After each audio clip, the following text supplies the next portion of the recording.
Amen. Amen. Amen. Amen.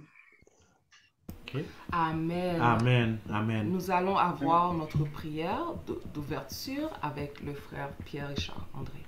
Prions. Seigneur Dieu, merci pour tes bienfaits. Merci pour cette semaine. Merci le fait que tu Amen. nous as Amen. Amen. fait venir Amen. ici. Amen. Amen. Nous allons avoir notre prière d'ouverture. Désolé.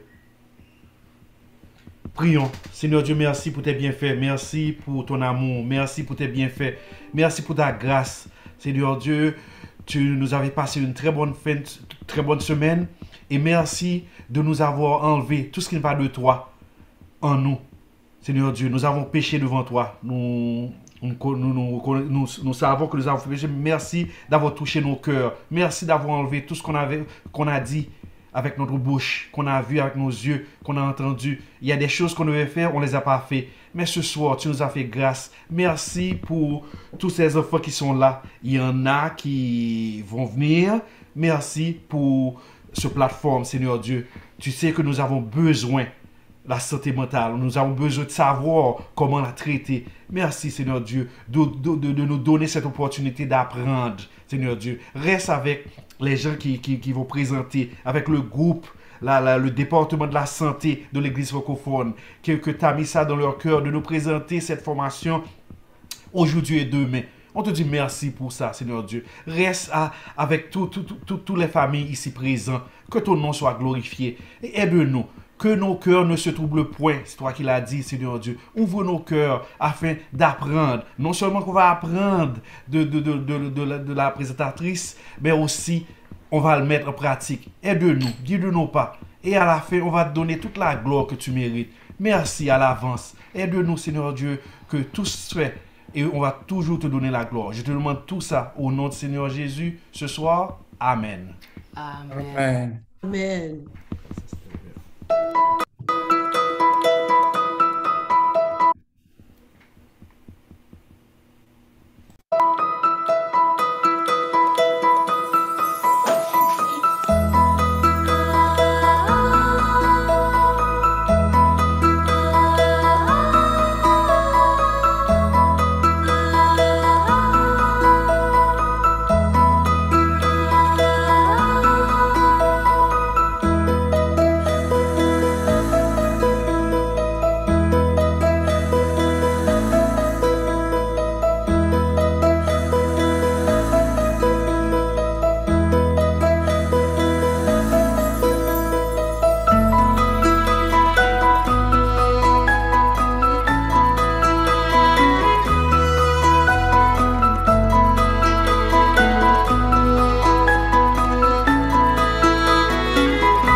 Amen.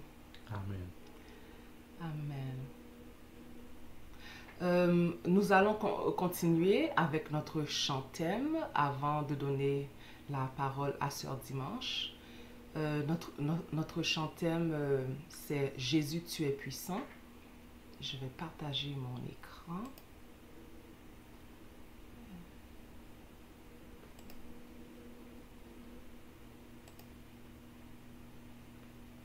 Amen. Amen. Jésus, tu es puissant,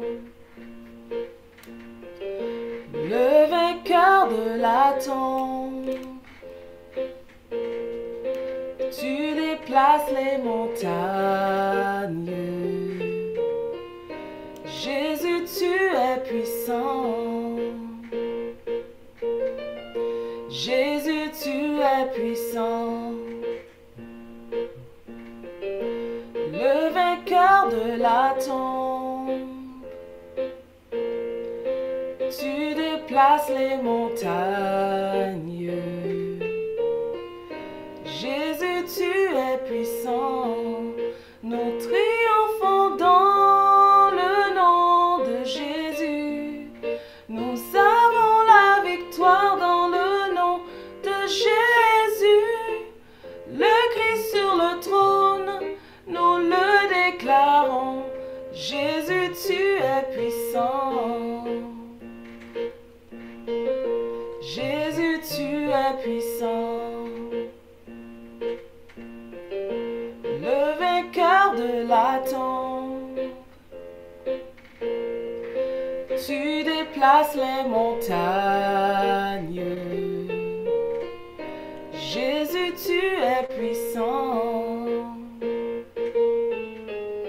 Jésus, tu es puissant.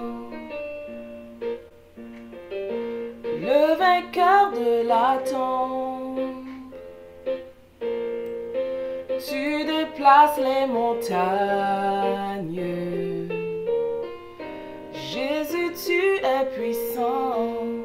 Nous triomphons dans le nom de Jésus. Nous avons la victoire dans le nom de Jésus. Le Christ sur le trône, nous le déclarons. Jésus, tu es puissant. Jésus, tu es puissant, omnipotent, tu es présent, tu déplaces les montagnes. Jésus, tu es puissant.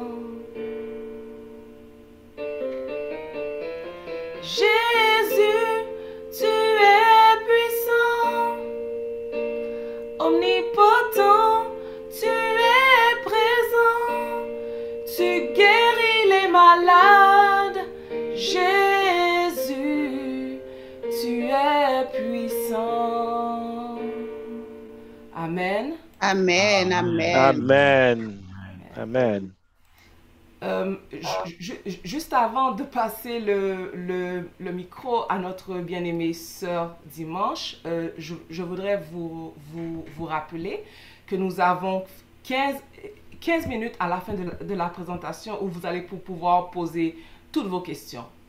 Merci beaucoup et à vous, sœur Dimanche. Amen. Alors, juste une minute.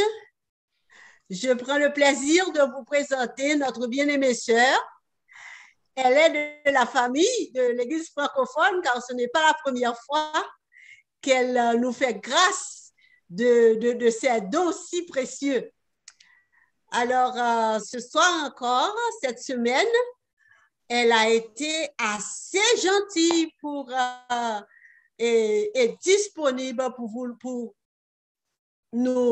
pour accepter de nous présenter une fin de semaine cette année aussi. Je ne sais pas ceux qui ont assisté l'année dernière, je sais qu'il y a beaucoup de gens qui ont apprécié sa présentation. Amen. Et aujourd'hui, nous allons avoir le plaisir, et particulièrement ceux qui n'avaient pas encore assisté, de profiter de ces bénédictions qui tombent de ses lèvres. Alors, avec nous, notre bien-aimée sœur Dimanche Nancy. Amen. Amen. Bonsoir Amen. tout le monde. Bonsoir. Bonsoir. Là, et Ketia ont placé la barre très haute. Je ne sais pas si je vais être à la hauteur, mais je sais une chose, l'Esprit de Dieu va être là pour que chaque personne puisse trouver quelque chose pour son compte. Amen. Je suis vraiment Amen. heureuse d'être avec vous ce soir. Mona parle de don de ma présence. Moi, je parle du privilège et de l'honneur que vous me faites de me présenter à vous parler ce soir. Toute une fin de semaine. Quand Mona m'a appelé pour me demander la fin de semaine, je lui ai répondu tout de suite, je n'ai pas les compétences pour tenir une fin de semaine sur la santé mentale. Parce que la santé mentale concerne tellement de spécialistes et je pense ne pas avoir les conséquences avec l'équivalent de bac en psychologie, ne pas avoir les prérequis pour présenter la fin de semaine. Mais elle a insisté et j'ai été chercher de l'aide. Donc, aujourd'hui, je vais présenter pour vous. Demain matin encore, vous aurez à me subir. Mais demain après-midi, vous aurez à écouter Winnie Daniel. Winnie Daniel, c'est une ergothérapeute qui travaille en santé mentale, plus particulièrement à l'hôpital Albert Prévost, et qui est professeure assistant clinicienne à l'Université de Montréal. Donc, durant cette fin de semaine, nous serons 2 à intervenir pour vous. Mais il y a une troisième personne, même lorsqu'elle n'est pas présente ce soir, mais la conférence que je vais vous préparer ce soir a été préparée par nous 3. C'est Éric Saint-Just qui, lui, a une maîtrise en psychologie. Peut-être qu'il sera là sur le panel un peu plus tard pour répondre aux questions, mais son emploi de temps ne lui a pas permis d'être avec moi ce soir. Donc, je vous remercie tous d'avoir été là. Je vais prendre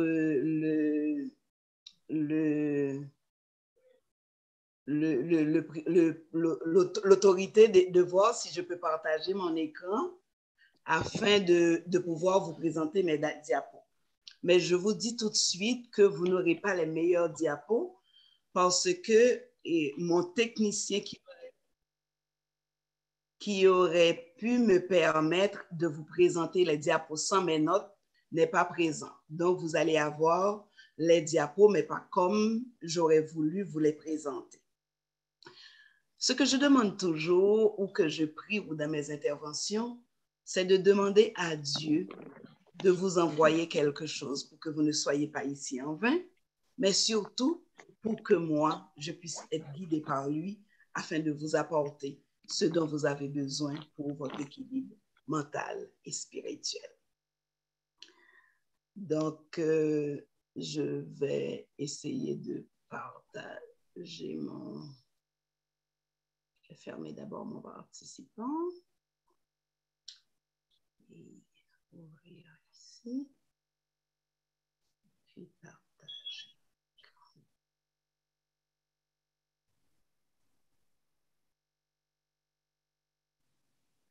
Voilà. Est-ce que vous voyez la gestion de la puissance des émotions? Oui, c'est bon. Ce soir, ou du moins cette fin de semaine, la présentation va être quelque peu atypique. Pourquoi atypique? Parce que je vais partir du spécial, de la spécialité, avant d'arriver à la généralité. Aujourd'hui, je vais vous parler de la gestion des émotions. Demain, je vous parlerai du pouvoir thérapeutique du pardon. Et c'est Winnie elle-même qui va conclure avec les bases de la santé mentale. Pourquoi parler d'émotions dans une fin de semaine de santé mentale? Sûrement, vous vous êtes posé la question, n'est-ce pas? Nos émotions que vous allez voir plus loin, que Dieu a placées en nous, parce que les émotions de base sont innées, nous sommes nés avec, et vous allez voir plus en détail plus loin. Nous permettent de gérer non seulement les événements qui se passent dans notre vie, mais aussi nos relations avec les autres. Et c'est la résultante de l'équilibre de la façon dont nous gérons nous nous gérons nous-mêmes et nous gérons notre relation qui vont déterminer notre santé mentale.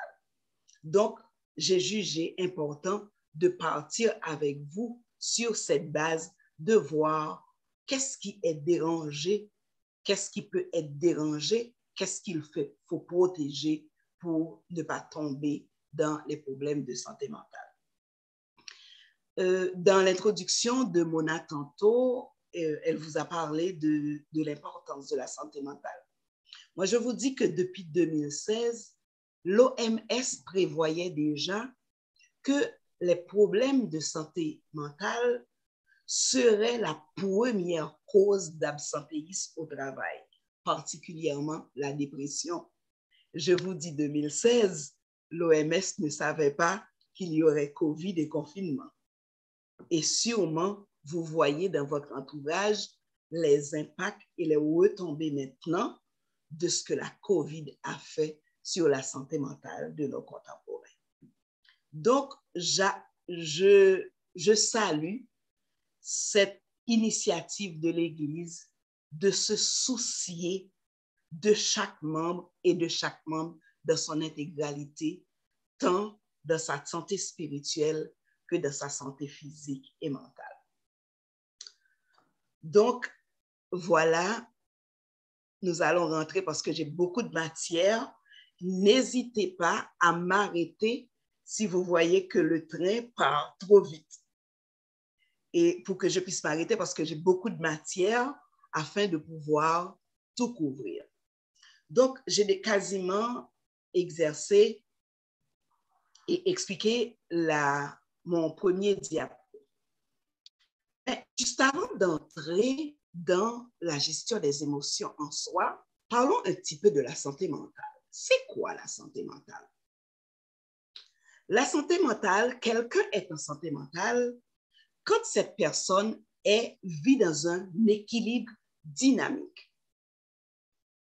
Un équilibre dynamique, c'est-à-dire un équilibre entre sa vie physique, sa vie mentale, spirituelle et les tenants de l'analyse transactionnelle, je vais l'expliquer un petit peu plus loin, ajoute dans sa relation avec les autres. Quand on est en santé mentale, nous réalisons toute notre potentialité quand il nous faut faire face à des difficultés. Je ne vous apprends rien ce soir. Si je vous dis la vie normale que nous vivons est une vie qui est truffée de difficultés. Donc, c'est la capacité que nous avons à rester debout, à gérer ces difficultés-là sans que ce soit elles qui prennent le dessus sur nous. Être en bonne santé mentale va nous permettre de jouir de la vie. Et par des petits exemples, je vais le montrer plus tard. Ou du moins, je peux prendre un tout de suite parce que si comme moi, vous êtes visuel, moi, ça me prend des exemples pour comprendre. Je ne sais pas si vous avez l'habitude de rencontrer des gens qui ne voient que le côté noir de la chose. Je vais vous donner un exemple. J'ai deux amis qui font une demande de résidence. Quand la demande est arrivée à un certain moment, chacun de ces amis-là ont reçu une lettre de l'immigration américaine. Dans la lettre, l'immigration leur dit que votre dossier est arrivé à sa dernière étape. Pour que le dossier soit clos, il faut que vous envoyiez un certificat de bonne vie et mœurs. Il faut que vous ayez quelqu'un qui dit que quand vous arrivez dans le pays, il va prendre soin de vous. Il faut que tout votre résultat de santé soit bon. La même journée, je reçois un appel de ces deux personnes-là. Il y a une qui me dit, « Ah, l'ambassade m'a écrit, mon dossier est presque prêt parce qu'il ne me demande que 3 choses. » Je raccroche, peu de temps après, je reçois un appel de l'autre personne. « Ah, ma chère, l'ambassade m'a donné un défi déguisé.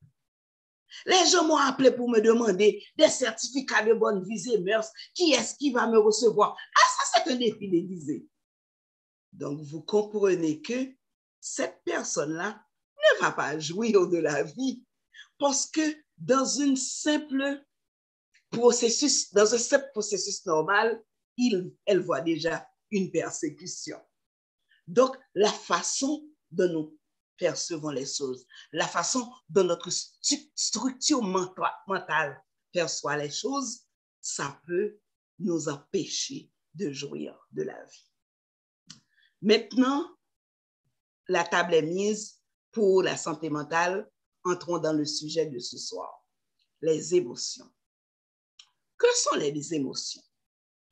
Juste avant de rentrer dans le sujet, il y a une chose que j'aime faire, c'est de définir certains thèmes pour que nous soyons sur la même longueur d'onde à chaque fois qu'un mot est utilisé.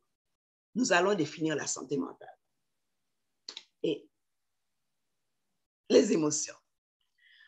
Je dois vous dire que beaucoup de spécialistes se penchent sur le sujet des émotions.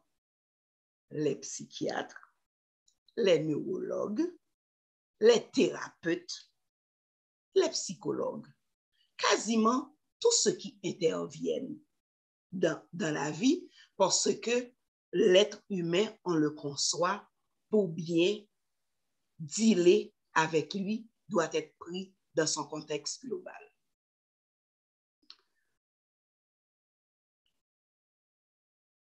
Voici comment, en psychologie, on définit la santé mentale.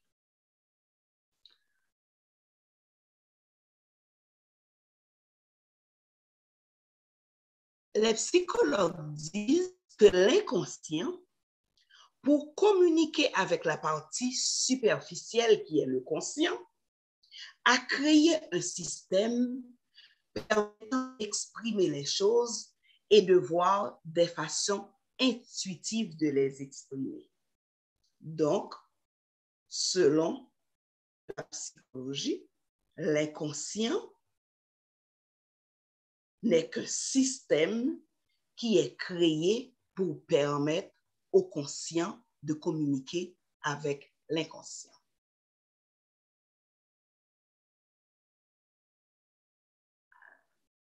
Maintenant, en physiologie, on dit que les émotions, ce sont des réactions physiques face à une expérience plaisante ou déplaisante. Elles sont dues à des phénomènes électriques envoyés par notre cerveau qui modifient notre structure psychique ou chimique momentanément. Nous allons le voir un petit peu plus en détail tantôt. Donc, une émotion, selon en physiologie ou en biologie, si vous voulez, ne serait qu'une réaction chimique qui va déclencher chez nous un comportement. Et la définition que j'aime beaucoup, c'est la définition apportée par l'analyse transactionnelle. Je dois vous dire qu'il y a un psychiatre américain qu'on appelle Eric Berne, qui c'est lui le spécialiste qui est venu, je peux vous dire, qui est le père de l'analyse transactionnelle. Je vais vous dire rapidement ce que c'est.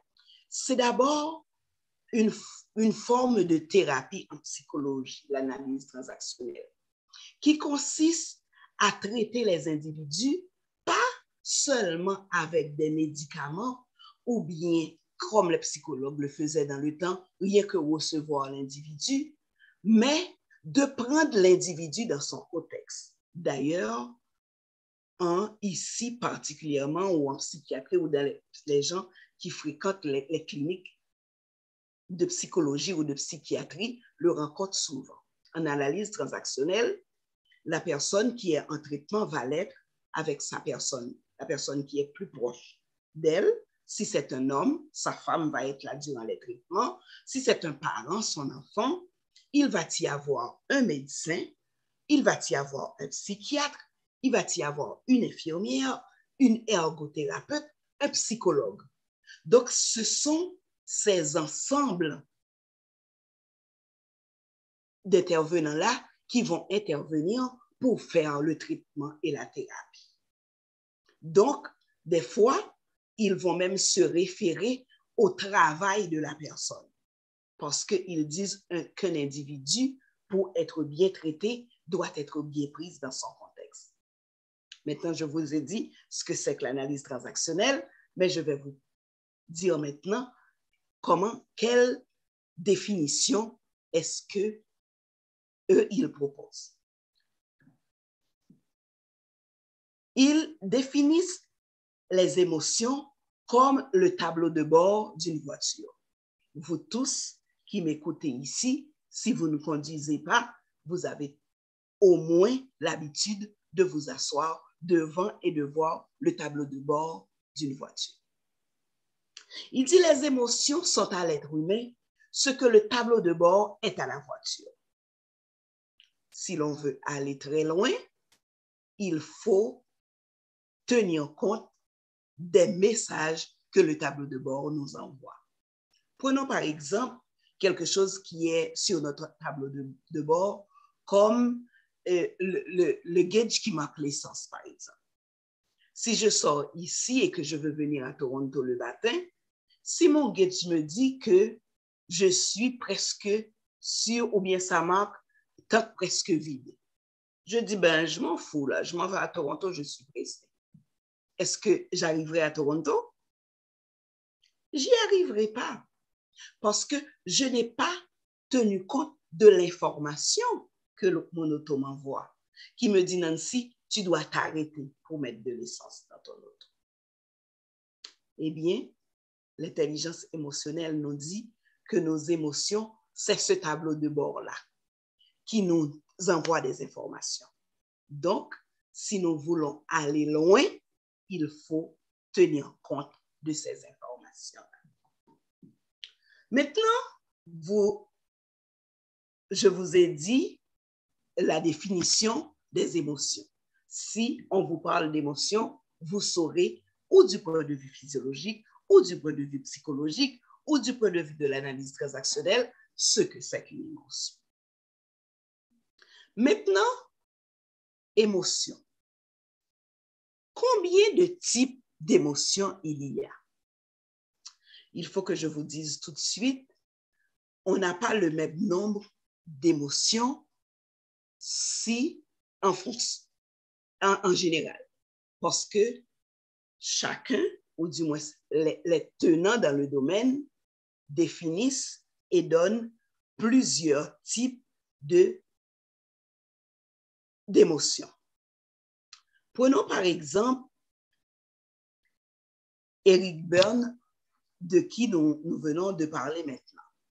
Pour Eric Berne, il y a 4 émotions de base. La tristesse, la peur, la colère et enfin la joie. Ça, c'est pour Eric Berne en analyse transactionnelle. Alors que pour Paul Ekman, qui est un psychiatre américain, il y en a 6. Aux 4 d'Eric Berne, il va en ajouter 2, la surprise et le dégoût. Et d'ailleurs, je vais m'arrêter pour vous dire que c'est ce Paul Ekman qui a dessiné les 6 expressions faciales pour exprimer les émotions de base. Vous les avez à l'écran, la joie, la peur, la colère, la tristesse, le dégoût et la surprise. Il y a un psychologue canadien que l'on appelle Michel Larivé. C'est une dame qui a fait beaucoup, quasiment, qui a consacré sa vie à étudier les émotions et les relations humaines. Elle a beaucoup enseigné sur le sujet et elle a écrit un livre qui est très, très, très puisé. C'est la gestion des émotions, la puissance des émotions que je vous invite à lire. Vous allez découvrir des choses extraordinaires sur votre fonctionnement personnel. Pour Michel Larivé, il n'y a pas seulement les émotions de base. Il y a pour elle les émotions de base et les émotions secondaires. À part la joie, elle y ajoute la confiance, la peur, la surprise, la tristesse. Elle ajoute aussi l'enthousiasme. Et à chaque ces émotions primaires, elle associe d'autres émotions secondaires. Par exemple, elle nous dit, si vous prenez la joie, vous la combinez avec la confiance, ça va vous donner l'amour. Si vous combinez la confiance avec la peur, ça va donner la soumission. Si vous associez la peur à la surprise, ça donne la crainte. La surprise à la tristesse donne la déception. La tristesse au dégoût, le remords. Le dégoût à la colère va donner le mépris. La colère à l'enthousiasme, l'agressivité. Et l'enthousiasme à la joie fera naître l'optimisme. Et elle a pris le temps de bien détailler sur le sujet. Est-ce que je peux commencer? Continuez, est-ce que vous me suivez? Quelqu'un peut répondre? Donc, je continue. D'accord, d'accord. Je peux continuer. Bien sûr. Bien reçu, je ne vous souffle pas trop. Maintenant, voici un tableau qui est représentatif des émotions de base. C'est mon collègue Yves-Éric Saint-Just qui l'a préparé. Yves-Éric Saint-Just cible les émotions, donne les facteurs explicatifs et les comportements les plus probables que vous allez avoir à chaque fois que vous éprouvez ces émotions-là. Lorsque vous avez éprouvé de la peur, cela, le facteur explicatif, généralement, c'est une menace que vous recevez, ou bien un danger, ou bien vous faites face à l'inconnu. Lorsque vous éprouvez la peur, vous allez avoir au moins 3 réactions. La première réaction, c'est que la peur va vous porter à vous défendre. C'est ce que les Anglais appellent le fight. Ou bien, vous allez prendre la fuite. C'est le fly. Ou bien, vous avez tellement peur que vous ne pouvez pas bouger, bien que le cerveau a ordonné au cœur d'envoyer du sang dans vos muscles de vos pieds et de votre tête, vous restez là, freeze, vous faites le mort, vous ne pouvez ni monter ni descendre. Je pense que vous vous reconnaissez des fois dans ces réactions-là face à la peur. La deuxième émotion, c'est la colère. Le facteur explicatif de la colère, généralement, c'est l'injustice. Lorsque quelqu'un vous manque de respect, lorsque vous vous sentez lésé, vous avez de la colère. Et lorsque vous êtes en colère, le cerveau envoie du sang dans votre tête et dans vos mains. C'est la raison pour laquelle, lorsque les gens sont en colère, ils sont capables de faire des réactions violentes. Ça nous pousse à pleurer et lorsque nous faisons face, surtout aussi à l'injustice, nous recherchons la justice. Et lorsque la justice ne peut pas venir de l'autre, de l'extérieur ou des instances, la colère nous pousse à être violents par rapport à notre agresseur. La tristesse, c'est une émotion que nous éprouvons lorsque nous avons la perte. Vous voyez, en cas de deuil. Naturellement, quand je dis perte, je vais vers la plus grande perte. Je parle de mort, mais en cas de divorce aussi. En cas de séparation, si vous êtes parent de jeunes adultes comme moi, lorsque nos enfants quittent la maison, ça nous donne un peu de tristesse. Lorsque quelqu'un nous manque aussi, ou quelque chose dont nous avons besoin qui est essentiel nous manque, nous avons de la tristesse. Et les comportements que nous avons, c'est que nous pleurons, nous avons des états ou des traits dépressifs. Et quand on a la tristesse, nous recherchons le réconfort. Ce qui est bon dans la tristesse, c'est que ce n'est pas nous seulement qui recherchons le réconfort. La tristesse aussi pousse ceux qui sont proches de nous à venir vers nous pour nous réconforter. Et enfin, je vais vous parler de cette émotion parce que je vais rester dans la typologie de l'analyse transactionnelle, la joie. Lorsque nous avons la joie, nous avons la paix. Lorsque nous avons la joie, nous sommes en amour, n'est-ce pas? Les facteurs, quand nous sommes en amour, nous avons la joie. Lorsque nous vivons avec quelqu'un qui nous accepte et que nous autres aussi, nous atteignons un niveau où nous acceptons notre personne pour qui nous sommes, où nous nous aimons pour qui nous sommes, ou que l'autre face à nous nous aime aussi pour ce que nous sommes. Ça nous fait éprouver de la joie. Et quand nous avons de la joie, le comportement que nous avons, nous rions. Et étrangement, mais vous allez le reconnaître aussi, lorsque nous sommes joyeux, nous aimons partager. Et la preuve, lorsque vous fêtez votre anniversaire, qu'est-ce que vous faites? Vous faites plein de dépenses. Vous invitez les gens à venir. Lorsque vous avez de la joie, vous partagez avec les autres. Voici un tableau représentatif de nos émotions de base. Maintenant, vous vous demandez sûrement quel est le rôle des émotions. Les émotions, je vais vous dire, d'abord, fonctionnent comme un système d'alarme qui nous dit voici dans quel état tu te trouves. Les émotions affectent nos perceptions. Ils affectent nos jugements. Les émotions induisent des comportements. Nos émotions, quand elles sont bien canalisées, elles nous permettent d'utiliser efficacement notre énergie. Mais une des rôles principaux, je m'excuse, de nos émotions, c'est de donner de la valeur à nos souvenirs.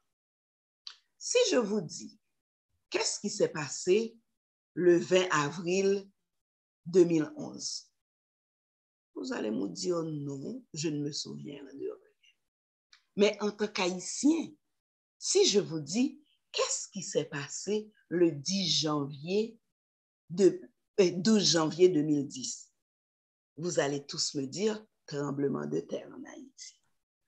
Si je vous dis, vous qui vivez en Amérique du Nord, qu'est-ce qui s'est passé le 11 septembre 2011? Vous allez tous me dire, c'est le fameux 911, n'est-ce pas? Donc, parce qu'il y avait une émotion qui est associée à cette date-là, vous vous en rappelez.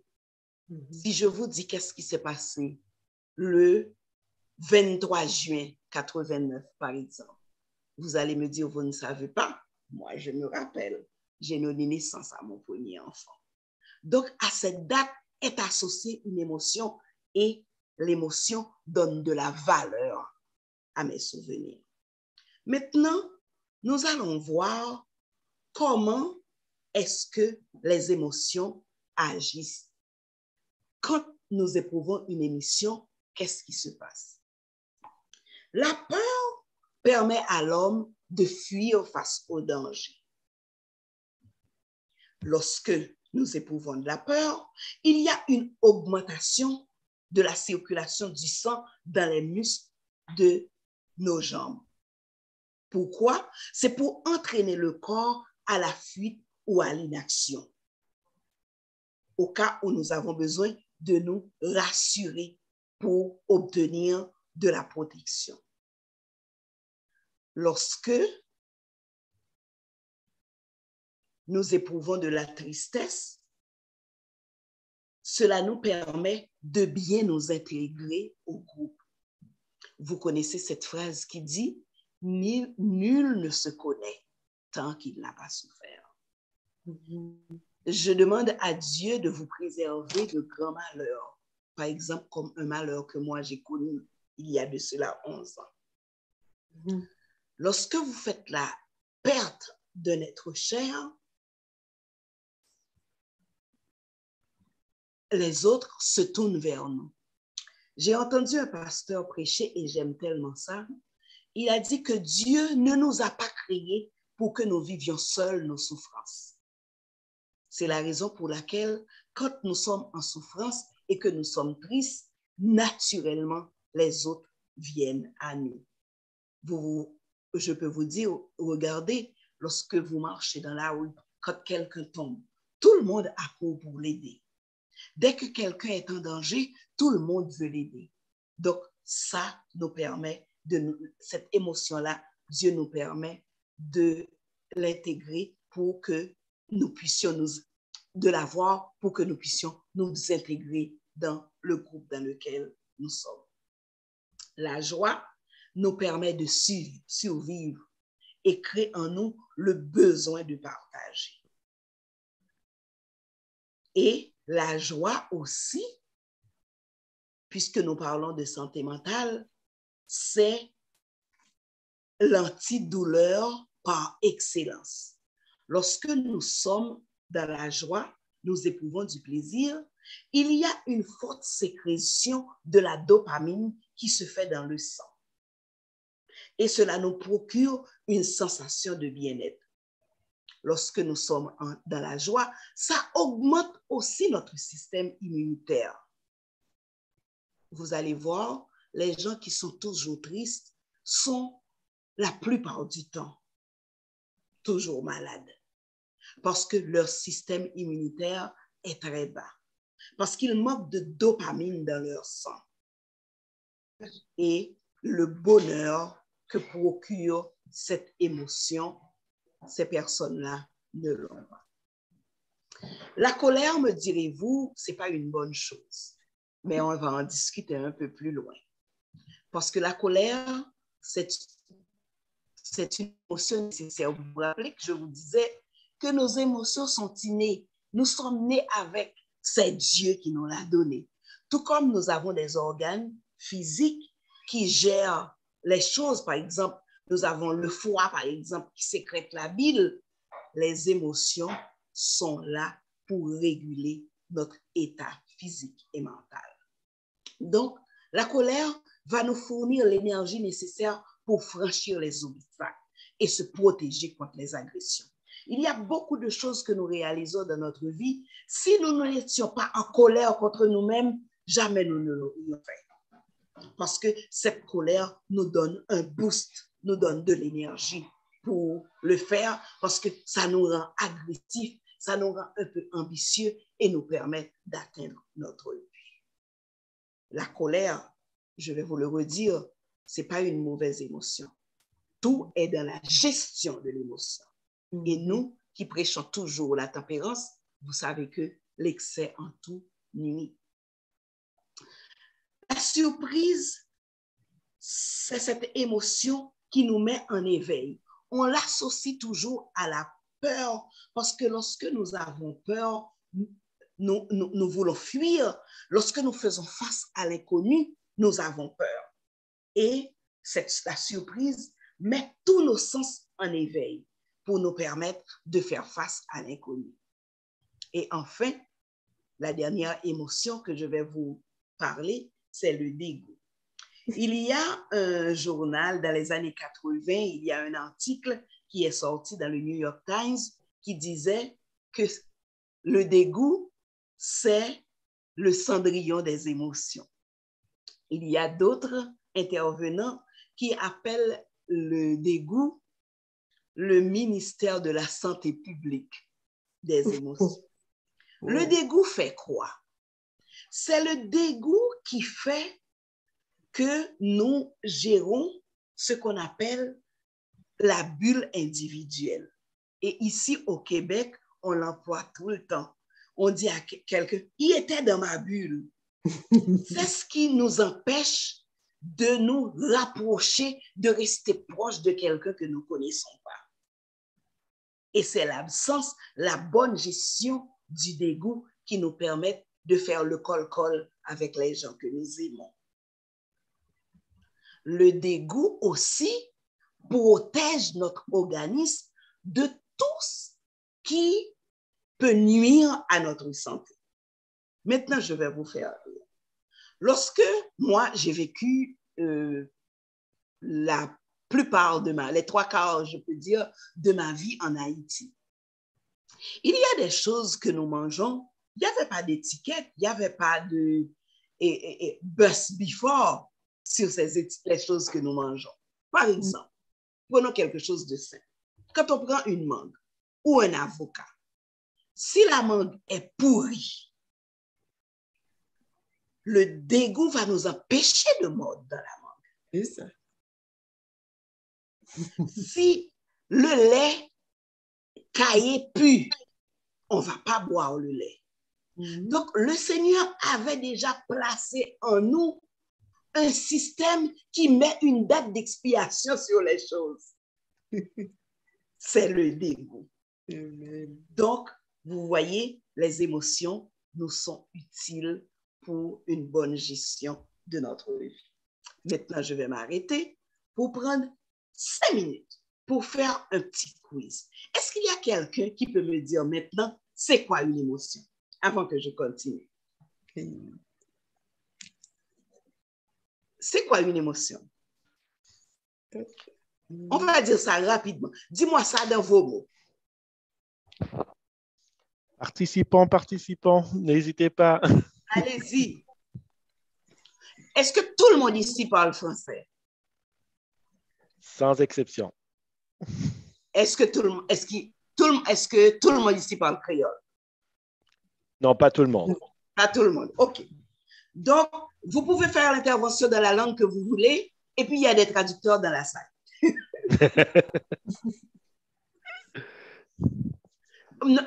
Allez vite, sinon je vais passer mon quiz. Je peux dire c'est un équilibre. Je vais utiliser un seul mot que je me rappelle. Vous dites émotion, équilibre.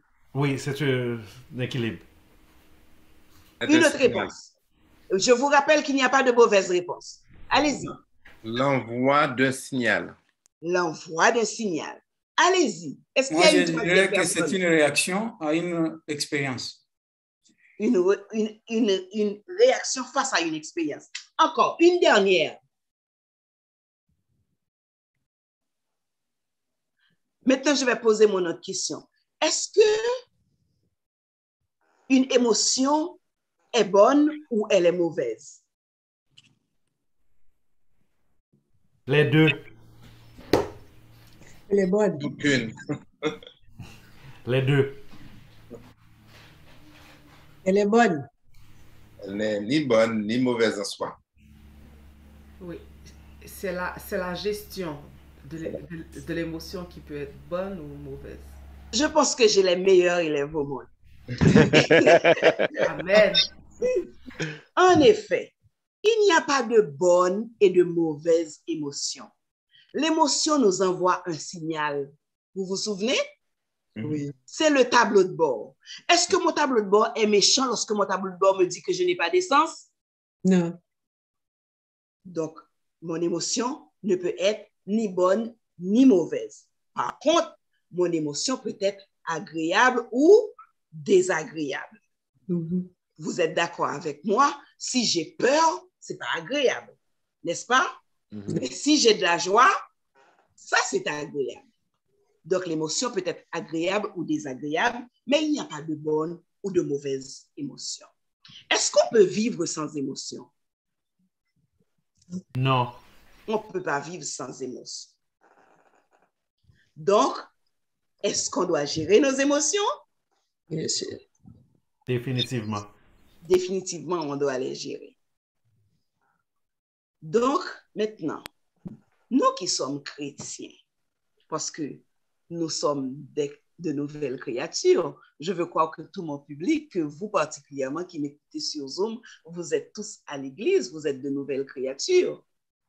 Est-ce que c'est pertinent pour vous qu'on parle de tel sujet ce soir? Oui. Pourquoi? Pour moi. Afin d'apprendre comment gérer nos émotions. Il y a des choses qu'on ne peut pas laisser nos émotions. Pour gérer. Il faut apprendre à gérer. C'est bon. Merci. Merci beaucoup. Merci de votre participation. J'ai coupé le lien. Vous avez réagi. Donc maintenant, je peux continuer. Ça nous a permis de respirer. Maintenant, voici comment est-ce qu'une émotion fonctionne. Voici comment je peux dire qu'une émotion est générée. Lorsque une situation se présente, dans notre corps, nos cerveaux reçoivent l'information. Par exemple, je suis chez moi, je suis seule, j'entends quelqu'un à la porte. J'attends des personnes. J'ai peur. Mon cerveau reçoit l'information. Et dans mon corps, il y a une réaction physique qui se fait. Mon cœur commence à battre, mes muscles se relâchent. Je tremble. Ça, c'est la réaction physiologique. Cette réaction physiologique va entraîner un comportement. Je vais aller chercher bâton baseball, moi, ou bien je vais mettre à genoux pour me briller. Et l'émotion, qui est la peur, arrive. Donc, je viens de vous construire une émotion. Est-ce que je peux continuer? Maintenant, comment est-ce qu'il faut réagir lorsque nous... Pas comment est-ce qu'il faut réagir. Je reformule ma question. Quelles sont les manières qu'on peut utiliser pour réagir quand on éprouve une émotion? Il y a 4 façons de réagir face à une émotion. La première façon, c'est l'hypertrophie des émotions. Mesdames et messieurs, dites-moi oui ou non. Est-ce que vous avez l'habitude de rencontrer des gens que peu importe ce qui se passe, la personne reste amorphe? Oui. Il y a quelqu'un qui meurt, on dit à la personne, Jacques mourit. Oh, Jacques mourit. C'est, oh, bons amis là, il a nommé le directeur banque là. Oh, il a nommé le directeur banque là. Il a nommé le directeur de la banque. Wow. Ah, un tel a eu un accident, il est décédé. Oh, il est décédé. Donc, les émotions chez cette personne-là sont hypertrophiées. Peu importe ce qui se passe, la personne le conçoit au même niveau et la chose est son contraire. Ça, c'est l'hypertrophie. Ça, c'est, je m'excuse, c'est l'hypotrophie des émotions. D'autres, c'est personnes réagissent en hypertrophiant les émotions. Peu importe la petite chose qui arrive, la personne en fait toute une montagne. Et j'aime la façon dont on le présente en psychologie. C'est quelqu'un qui arrive quelque part, qui voit un petit poisson rouge dans un bocal, prend son téléphone et appelle et dit « Ah, je suis chez Nancy, il y a un gros requin chez elle. » Donc, cette personne, tout ce qui est tout petit en fait une montagne. C'est l'hypertrophie des émotions. Il y a d'autres qui sont des spécialistes dans l'évitement des sources d'émotions. Exemple, c'est des individus qui ne rentrent jamais dans les confrontations. Je vais vous parler de ces individus-là. Vous n'avez jamais l'habitude de rencontrer des gens qui sont d'accord avec tout le monde. Tu leur dis, hier après-midi,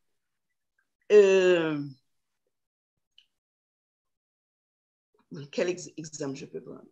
Bon, par exemple, je porte cette robe. Mona dit que la robe que je porte est une robe rose.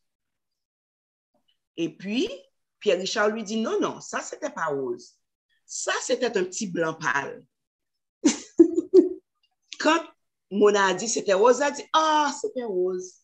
Pierre-Richard a dit c'était blanc pâle. Il dit, Pierre-Richard a raison, hein? C'était blanc pâle. Mais Mona a raison aussi, c'est rose. Donc, tout ce qui pouvait amener une confrontation pour déclencher une émotion, la personne l'évite. Et puis, il y a l'autre catégorie dont la santé mentale est en équilibre. Cette personne-là écoute ses émotions. Et pour écouter ses émotions, il faut apprendre à les identifier. Par exemple, si tu rentres chez moi, tu me salues même pas, tu ouvres mon réfrigérateur et puis tu me regardes après avoir ouvert mon réfrigérateur, ni sans mon autorisation, ni tu n'es pas habitué avec moi, et puis tu me demandes est-ce que je suis fâchée? Je te dis mais non, je ne suis pas fâchée. Alors que ça bouille au-dedans de moi. Je ne suis pas à l'écoute de mes émotions. Je mets un masque sur mon visage. Non, il faut que je vous dise, oui, c'est vrai que je suis fâchée. Ça me dérange, mais je vais finir par m'y habituer en sachant que c'est ainsi que tu es. Je ne m'empêche pas d'être fâchée. Tu peux être fâché, tu peux être en colère, mais c'est la façon dont vous allez le gérer qui fait tout. Donc, quand il y a un événement qui arrive dans votre vie, n'essayez pas d'éviter la chose. Par exemple, quelque chose arrive, vous avez peur. Dites que vous avez peur. Vous n'êtes pas des surhommes. D'ailleurs, vous vous souvenez, une tristesse que Jésus a bien identifiée à la veille de sa mort, il a dit, mon âme est triste jusqu'à la mort. Jésus a identifié. Il était à l'écoute de son corps et de ses émotions.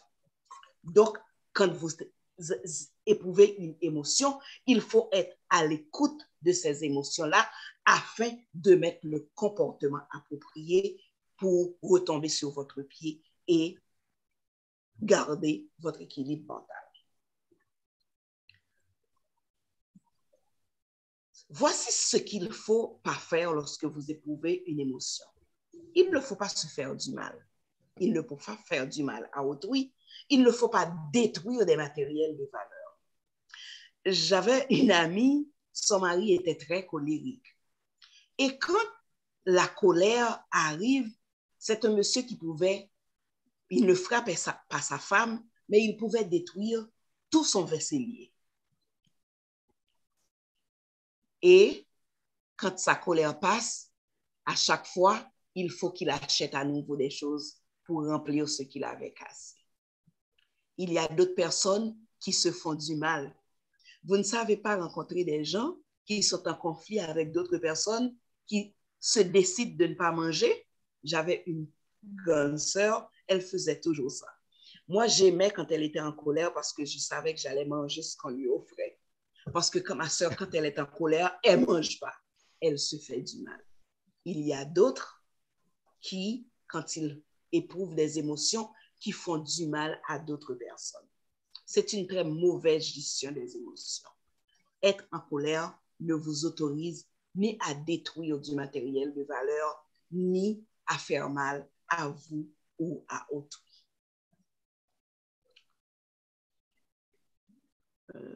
Excusez-moi un moment, j'ai raté mon prochain diapo. Maintenant, voici la bonne attitude à suivre quand vous êtes en colère. Il y a une intervenante que j'aime beaucoup, c'est Rachel Thibault, qui est psychologue. Je ne sais plus combien de postdocs cette dame possède. C'est une Québécoise. Je vous demande si vous êtes intéressé par la résilience. D'ailleurs, c'est elle qui est, je peux dire, la figure de proue en matière de résilience dont on parle beaucoup et sûrement que je vous avais parlé dans ma dernière conférence ici quand on parlait d'après Covid, comment est-ce qu'il faudrait repenser notre vie.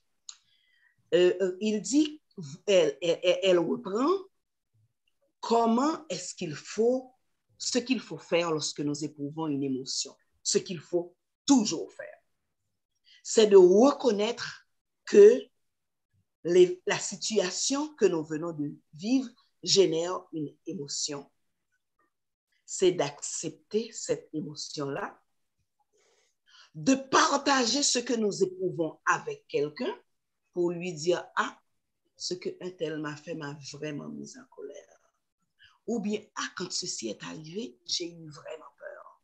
Donc, le partager avec quelqu'un d'autre vous décharge d'une grande énergie négative que cette émotion génère.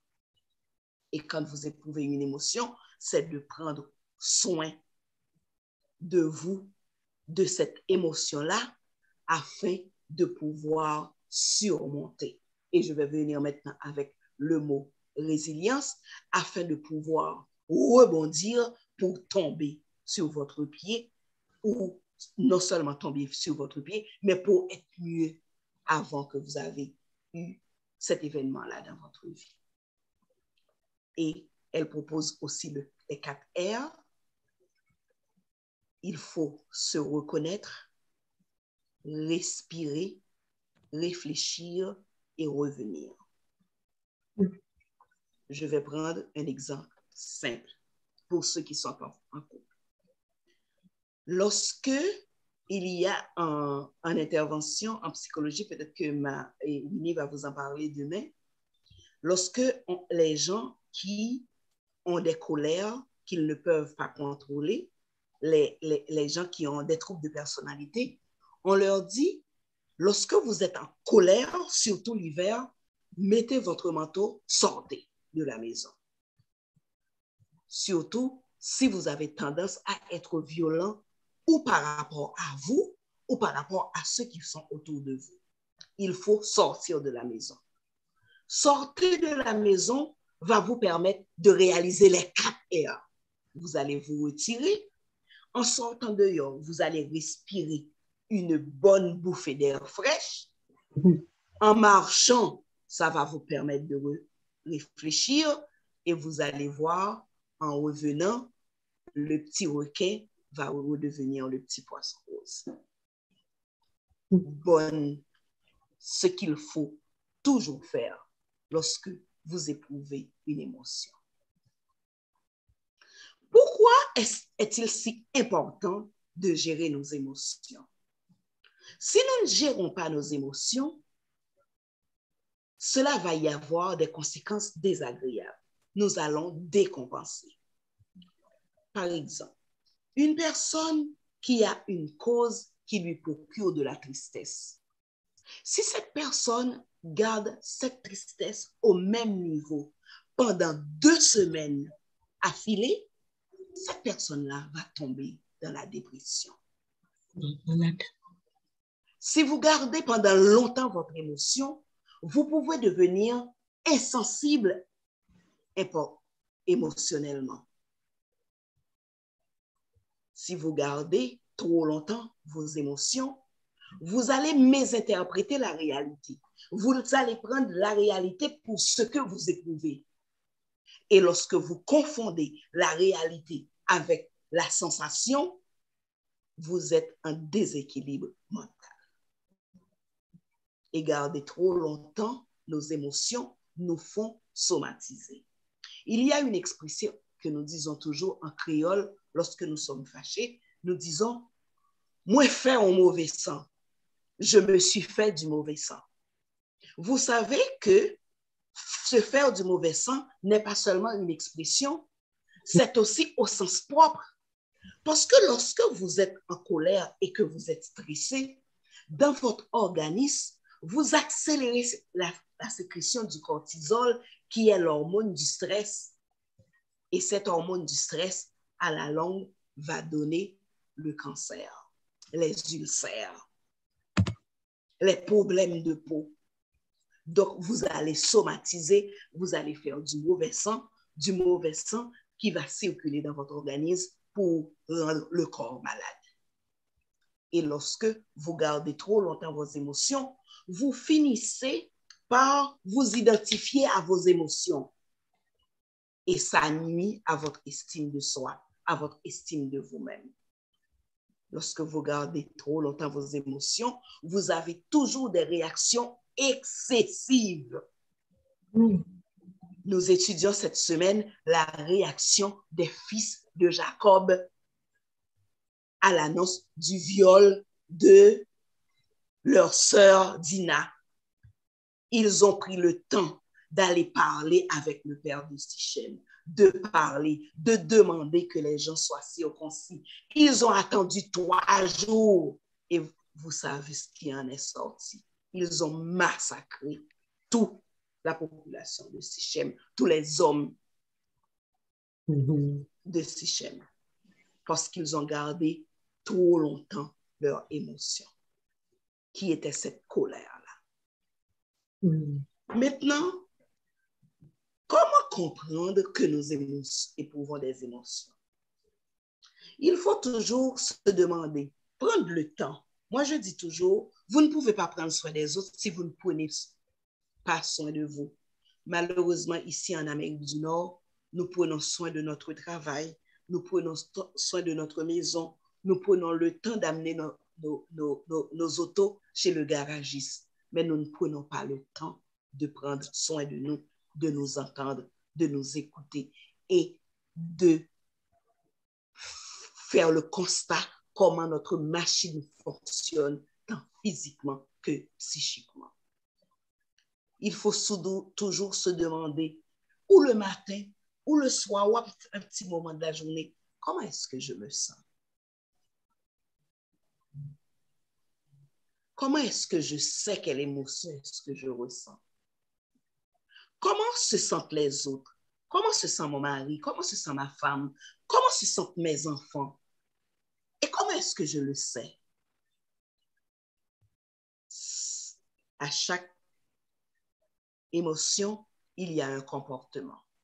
Donc, c'est par notre comportement, par le comportement des gens que nous éprouvons, que nous allons finir par comprendre quelles émotions est-ce que ces gens-là éprouvent. Il faut qu'on se rappelle que les émotions ne sont pas sous le contrôle de la conscience. Les émotions ressenties peuvent être influencées ou changées. On ne peut pas contrôler les émotions des autres, mais on peut contrôler comment est-ce que nous réagissons. Et la gestion de nos émotions, les neuroscientifiques, les psychologues, les psychiatres se mettent d'accord maintenant sur l'importance de l'intelligence émotionnelle. C'est cette intelligence qui nous permet non seulement d'être en équilibre, de vivre en équilibre avec nous-mêmes, mais aussi en relation avec notre corps. Pas seulement par notre intellect, par notre matière grise, mais aussi avec notre cœur. J'aime cette image. C'est le cœur qui tient la main du cerveau pour nous mettre en équilibre. Maintenant, quelles sont les actions concrètes qu'il nous faut faire pour être en mesure de gérer nos émotions? Il faut faire de l'exercice. Il faut éprouver de la compassion pour les autres. Ne pas réagir à chaque chose qu'on nous fait. Nous mettre à la place de l'autre pour savoir sa motivation. Il y a un conférencier, j'ai oublié le nom, qui nous dit la meilleure façon d'éprouver la compassion des autres, c'est de nous dire que cette personne-là, quand il agit, il est au seuil de sa conscience. Donc, ne pas toujours juger les autres en fonction de nous-mêmes. Demeurer ouvert d'esprit, accepter ce qui se passe autour de nous. Et puis aussi, messieurs, je parle à vous particulièrement, ne gardez pas vos émotions à l'intérieur. Les émotions sont faites pour être exprimées. Dès qu'une émotion est déclenchée, l'émotion doit sortir par la voie normale que j'en ai parlé. Si vous ne laissez pas vos émotions sortir par la voie normale, c'est comme un presto que vous fermez, ça finira par éclater. Il faut apprendre à se distraire dans notre pays, on dit que les adultes ne jouent pas, grand monde va jouer, mais il faut que nous apprenions à jouer, prendre le temps pour nous distraire avec les gens que le Seigneur met autour de nous. Il y a des maris et des femmes qui ne parlent que d'affaires et de choses sérieuses. Prenez le temps de vous distraire ensemble. Il ne faut pas vous attarder aux pensées négatives.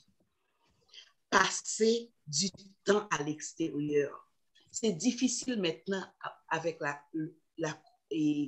les restrictions. Heureusement, de plus en plus, on les enlève. Mais sortez, allez au parc, allez marcher ensemble. Il y a des choses pour lesquelles on ne paie pas. On n'a pas besoin d'aller dans des endroits spécifiques. Mais sortez avec vos partenaires. Ne restez pas toujours dans le cadre de la maison à penser le ménage, cette chambre qui n'est pas propre. Non, prenez le temps de vivre avec les gens qui sont autour de vous. Et puis soyez reconnaissants. Soyez reconnaissants pour tout ce que Dieu nous a donné. Moi, je dis toujours, si après la pandémie, vous avez eu la COVID, vous n'êtes pas mort. Vous n'avez jamais eu la COVID. Vous avez pu garder certaines choses. Ça seulement devait vous rendre reconnaissant. Soyez reconnaissants, non seulement envers Dieu, mais envers les gens qui sont autour de vous. Amen. Misez sur vos forces. Misez sur vos forces. Voyez ce que vous pouvez faire. Je donne toujours cette blague quand je dis mise sur vos forces. Si vous faites une fête chez vous, vous me dites, Nancy, apporte quelque chose à manger. Je ne vais pas apporter de la lasagne. Je ne sais pas faire de la lasagne. Mais je vais apporter un bon du riz collé. Je vais apporter une bonne soupe au giromo. Ça, je sais que c'est ma force. Ça, je peux le faire. Et puis aussi, célébrer les bonnes choses de la vie. Comptez les bienfaits de Dieu. Marquez les anniversaires de vos enfants, de vos parents, de vos amis, des sœurs de l'Église. Célébrez les bonnes choses. Cela va vous permettre de gérer votre émotion. Il faut toujours se demander quelle émotion est-ce que cette situation que je vis maintenant génère en moi? Comment est-ce que je pourrais réagir à cette situation? Quelles seront les conséquences sur moi? Si quand j'éprouve une émotion, par exemple, lorsque je suis triste, je ferme ma porte. Je veux que personne m'appelle. Les gens arrivent, je n'ouvre pas ma porte. Il faut que je me demande quelle sera la réaction que cela va avoir sur ces personnes-là qui prennent le temps de venir frapper à ma porte. La réaction que je vais faire lorsque j'éprouve une émotion, est-ce que cela est en rapport avec mes valeurs? Et si je réponds non à cette question, je dois chercher des alternatives parce que les émotions sont faites pour être gérées. Et finalement, frères et sœurs, je vais vous laisser avec cette phrase de Samoran qui dit « Sois en contrôle de tes émotions, sinon tes émotions seront en contrôle de toi. » Merci de votre écoute. Amen. Amen. Amen.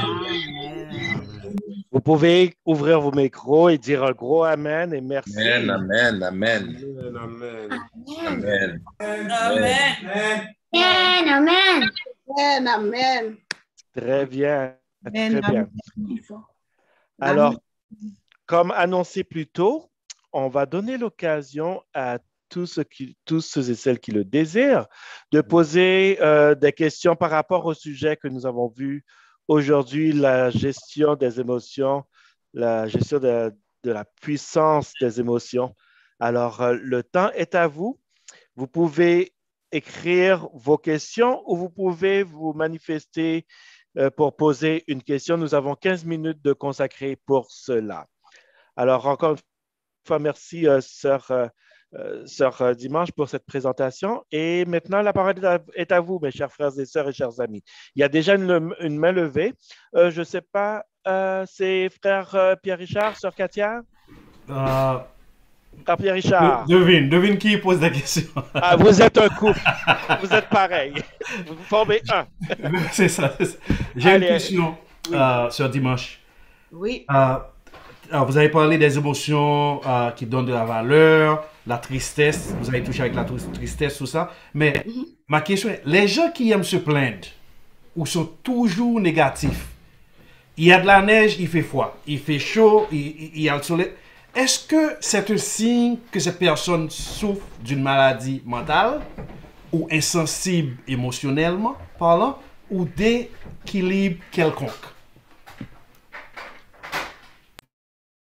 Malheureusement, on ne peut pas diagnostiquer une personne en son absence. Comme je vous disais, l'être humain doit être pris dans un contexte global.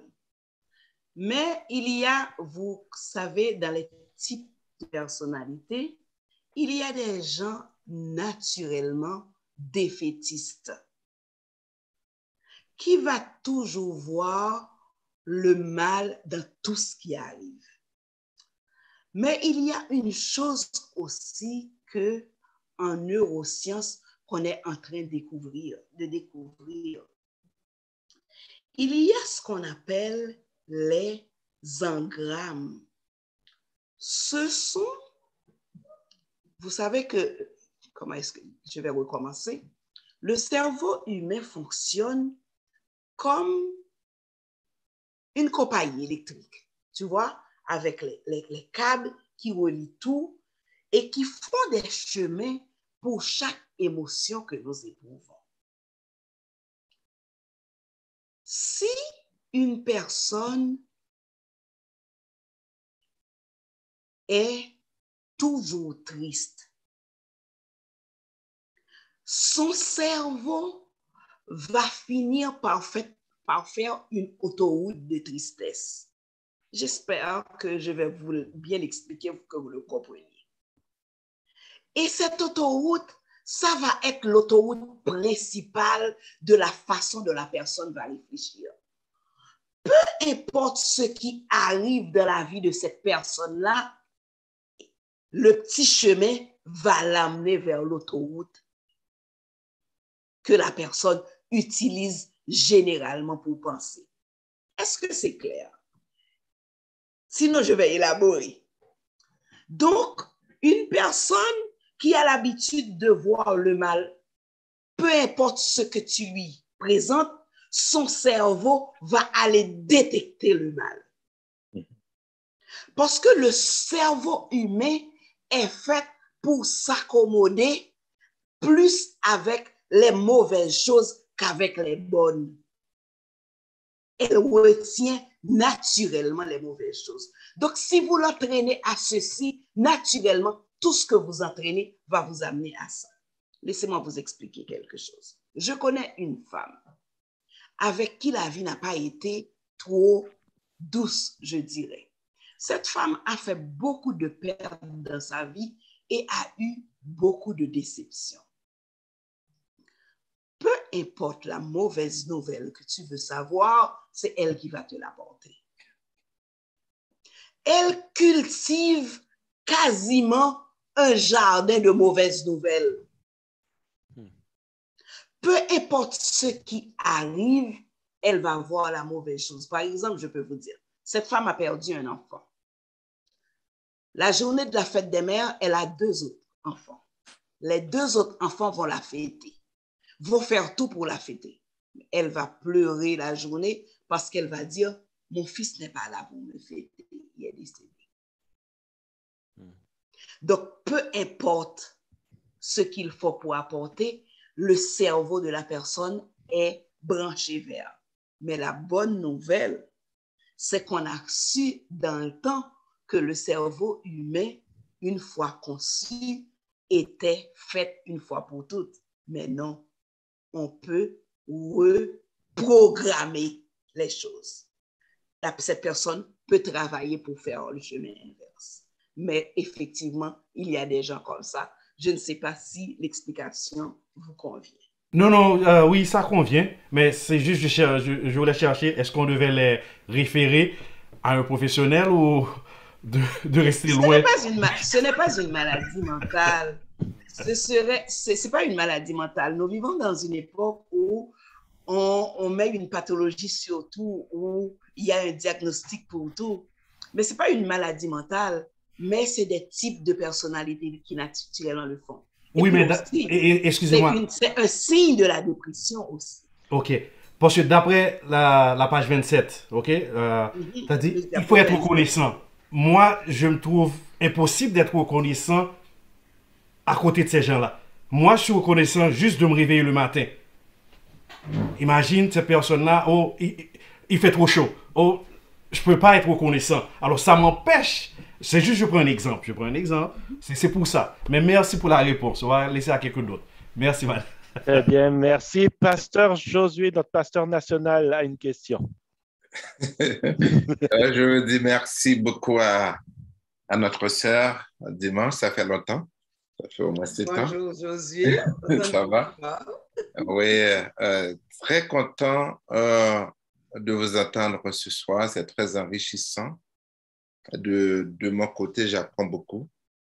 Et je voudrais me procurer ce livre, La puissance des émotions. Oui, c'est de Michel Larrivé. Et c'est sur Amazon, tu peux le trouver. Ok, Michel. Je crois même sur Larrivé, L-A-R-I-V-E-Y. Ok, merci.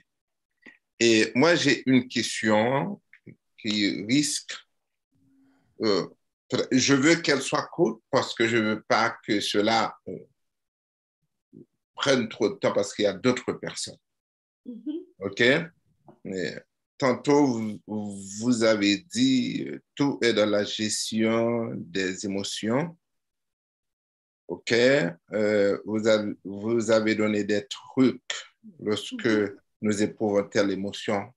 Comment rebondir, les 4 R, se reconnaître, se retirer, respirer, revenir ou rebondir. C'est vraiment très, très enrichissant pour nous. Mais ma question, c'est que qu'est-ce qui nous permet, vous l'avez dit, mais je n'ai pas bien saisi. Je pose cette question. Qu'est-ce qui nous permet de prendre le contrôle, de gérer nos émotions? Et vous avez tantôt parlé de l'intelligence émotionnelle. Qu'est-ce qui nous permet de gérer notre émotion? Parce que les émotions ne sont pas mauvaises ou bonnes en elles-mêmes, indépendamment. Elles sont dites normales dans notre vie. Ça, c'est très important en tant que personne de comprendre que nous sommes faits des émotions et c'est bien de les exprimer. Il y a des réactions physiologiques en quelque sorte. Est-ce qu'il y a une autre forme d'émotion qui nous permettra de gérer nos émotions? Ou bien est-ce par une intelligence émotionnelle? Ou bien est-ce que ce sont des valeurs, des valeurs culturelles qui nous permettront de gérer et même de reconnaître nos émotions, ou bien, et peut-être une toute petite question, est-ce qu'il y a des émotions construites, un construit social, un construit spirituel, un construit quelque part, et qui serait différent dans une autre culture?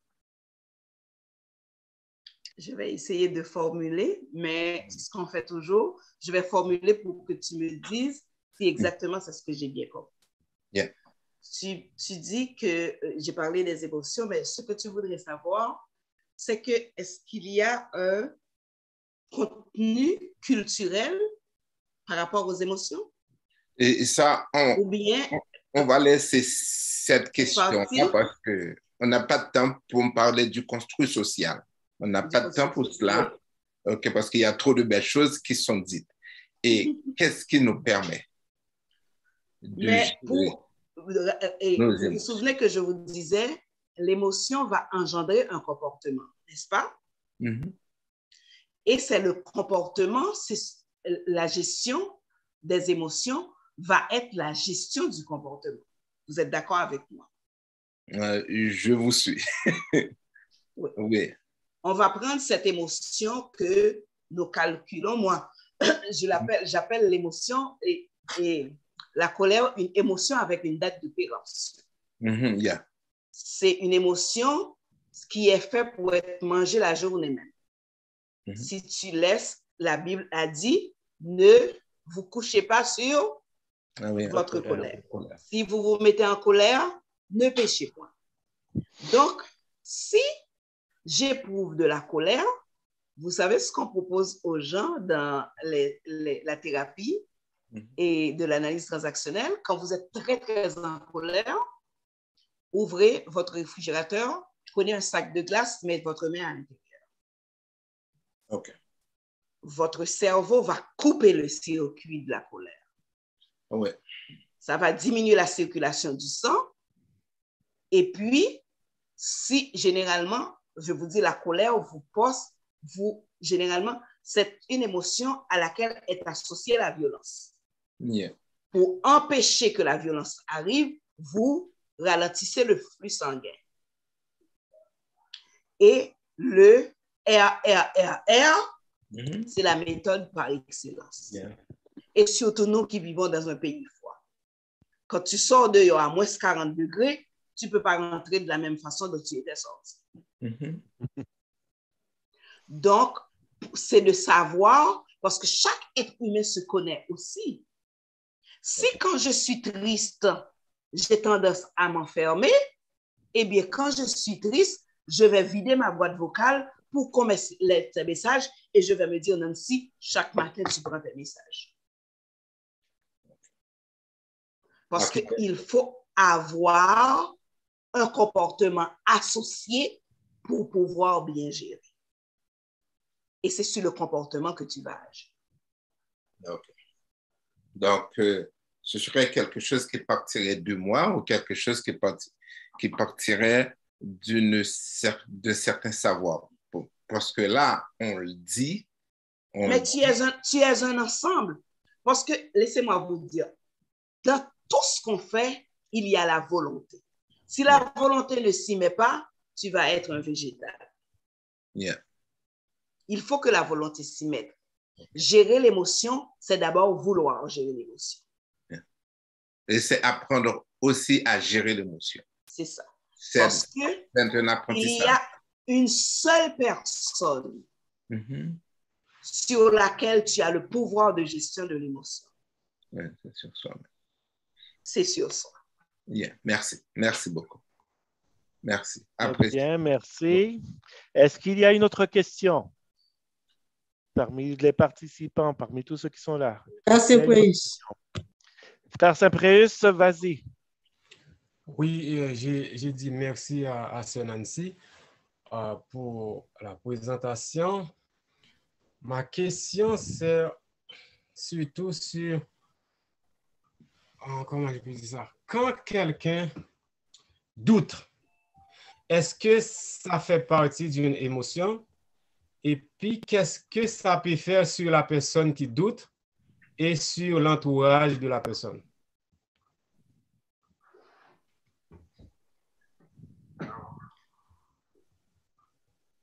Je vais vous répondre pour vous dire que quand on parle du doute, est-ce que je vais tomber dans le domaine de la spiritualité qui est le contraire de la foi?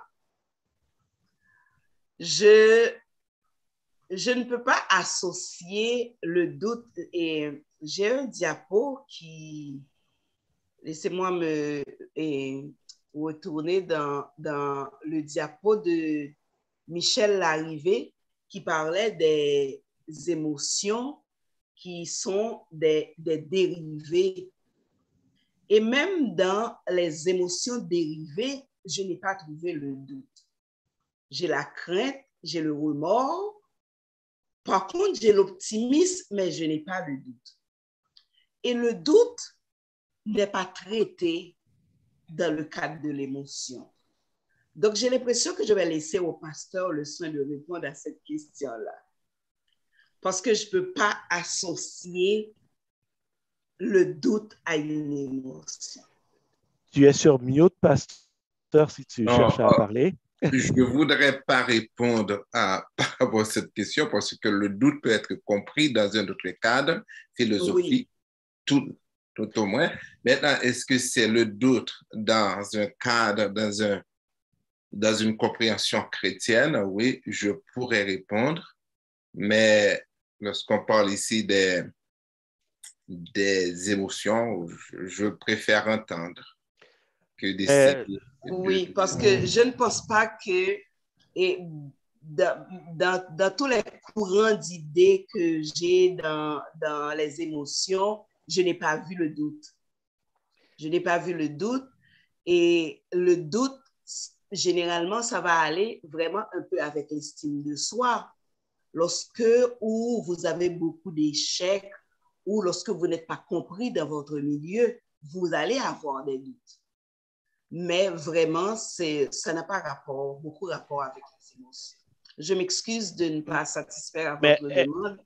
Mais pour poursuivre sur la même question de frère Saint-Préus qu'il a posée, lorsqu'on parle de doute d'une manière générale, on ne parle pas nécessairement de religion ou de spiritualité ici, mais une personne peut être amenée à douter naturellement. Je sais qu'à une période donnée de ma vie, là, c'est arrivé que je doutais de moi-même, de ce que je devais faire. Est-ce que je devrais faire ça ou pas? Et je questionnais tout. Je doutais de moi-même surtout. Est-ce que c'est un problème mental, tout au moins? Ce n'est pas un problème mental. C'est un problème d'estime de soi. OK. Et je vais ouvrir et fermer juste la parenthèse parce que c'est un autre sujet. Si je n'ai pas encore traité ce sujet pour vous, je viendrai en parler de l'estime de soi. L'estime de soi, qui est cette capacité que nous avons de connaître nos limites et d'identifier nos forces et de les accepter. Quand cela nous manque, cela met le doute. Mais le doute aussi peut être généré, comme je le dis tantôt, par les échecs, par la relation et par les expériences du passé. Donc, si vous doutez, des fois aussi, je parle d'expérience, si vous avez de l'expérience, par exemple, nous vivons à une époque où il y a beaucoup d'arnaques. Il y a quelqu'un qui m'appelle pour me dire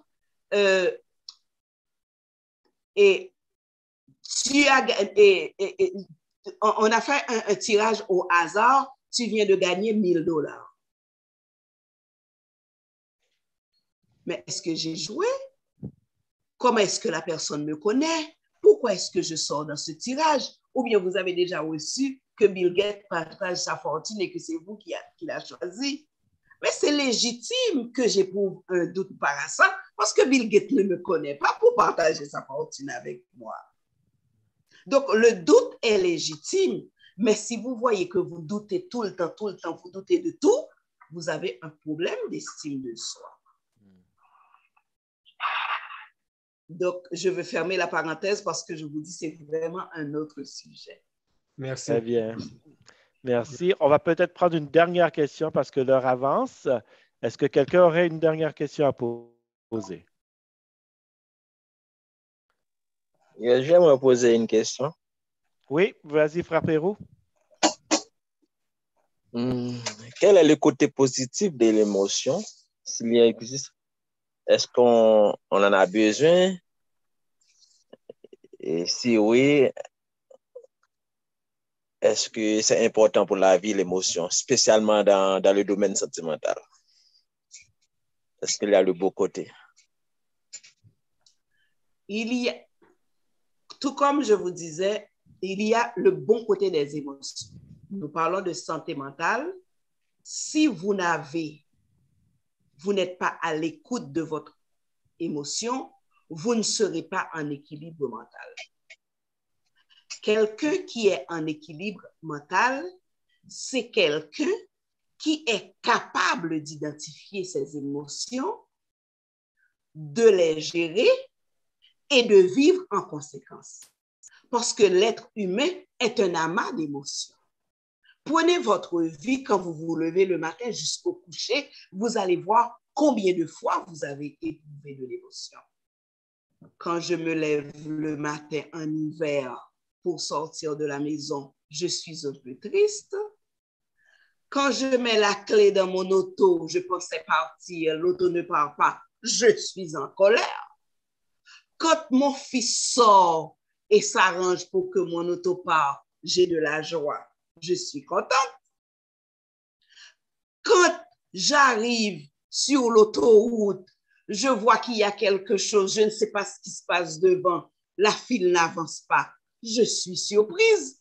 Donc, peu importe ce que je fais dans ma vie, je vais éprouver des émotions. Un enfant qui te sourit te procure de la joie, ça te donne de l'émotion. Donc, l'être humain, il n'y a pas un humain dépourvu d'émotions. Et lorsqu'un humain est dépourvu d'émotions, ça tombe dans la pathologie, ça tombe dans le domaine de la psychiatrie. Par exemple, prenons par exemple les asociaux, les tueurs en série, des gens qui tuent et qui n'éprouvent aucun regret, aucun remords. C'est des gens qui sont dépourvus d'émotions. Et lorsque vous êtes dépourvu d'émotions, vous allez devenir un malade mental. Merci. Donc, les émotions sont utiles. Merci beaucoup, ma sœur. Très bien. Merci, Frère Pérou, pour ta question. Et merci à tout le monde d'avoir participé. Nous allons conclure. Pasteur Josué, tu voulais dire quelque chose? Oui, juste une toute dernière chose, encore nos remerciements, en tout cas mes remerciements à notre sœur dimanche, et surtout revenir un peu sur la question qui a été posée. On y va à pieds joints. Et quand Ralph, tu as posé cette question, à un certain moment, il y avait doute. Il y a un sujet très, très important là-dessus, c'est la crise de mi-vie ou la crise de la cinquantaine, parce que quelqu'un se cherche. Et je pense que c'est un sujet très, très important parce qu'il y a beaucoup de personnes qui font face à des crises à un certain moment entre 40, 45, 50 ans. Ils ne savent pas qu'ils continuent à être développés comment dire, je ne peux pas trouver le terme, mais la vie progresse, il y a des étapes qu'il faut franchir dans le développement de la vie, et vers le milieu de la vie, c'est une crise vraiment importante, et si on pouvait la saisir avant que cela vienne, et ce serait tellement important, on va comprendre pourquoi, et puis on va être moins angoissé. Donc, je ne sais pas, est-ce qu'un jour on pourra en parler, un dimanche, je ne sais pas. Très bien. Merci, Pasteur Josué. Alors, cela conclut notre réunion de ce soir, la présentation de ce soir. Sœur Nancy, merci infiniment. Et est-ce que tout le monde a été satisfait ce soir? Amen. Amen. Amen. Amen. Amen. Gloire à Dieu. Gloire à Dieu. Alors, Sœur Nancy, on s'accroche à toi encore pour demain, Dieu voulant, parce qu'on trouve ça très intéressant, ta présentation de ce soir, et je suis sûr que tu as encore beaucoup de choses à nous apprendre demain. Alors, tous nos frères et sœurs, vous êtes invités à être présents demain matin.